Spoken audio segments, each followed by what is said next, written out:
मैं भारत को भारतीयता की मान्यता के आधार पर फिर से खड़ा करना चाहता हूं, उस काम में लगा हूं। वो ये कहते हैं कि सुबह और शाम को अगर जो आप ये दोनों नियम पालन नहीं कर पाते किसी कारण से, करें तो बहुत अच्छा है, नहीं कर पाते तो वो ये कहते हैं कि 10 मिनट के लिए वज्रासन में जरूर बैठ जाएं, सुबह और शाम दोनों।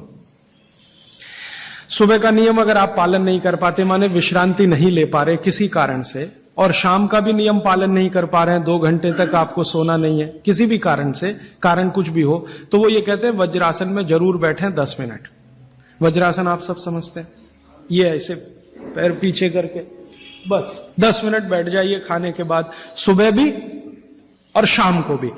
और प्राणायाम और योग में महर्षि पतंजलि ने कहा है कि भोजन के बाद जो किया जाने वाला आसन है वो ये एक ही है, बाकी कोई आसन आप नहीं कर सकते।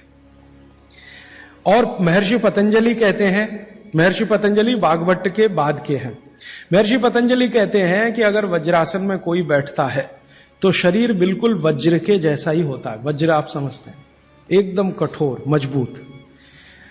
अब मैंने हिंदुस्तान के कई लोगों को देखा, गांधी जी को तो मेरे आंखों से नहीं देखा, शोभाकांत जी ने देखा है। गांधी जी घंटों घंटों वज्रासन में बैठते थे, घंटों घंटों घंटों घंटों।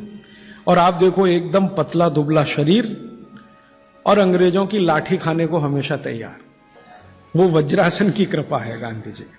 गांधी जी कोई आसन नहीं करते थे, कोई प्राणायाम नहीं करते थे, सुबह घूमने जरूर जाते थे, लेकिन हमेशा ये वज्रासन में जब मौका मिला बैठ गए, जब मौका मिला बैठ गए। और घंटों घंटों 3-3 घंटे तो लोगों ने उनको देखा बिना हिले डुले वज्रासन में बैठ के चिट्ठी लिख रहे हैं, किताब पढ़ रहे हैं वगैरह वगैरह।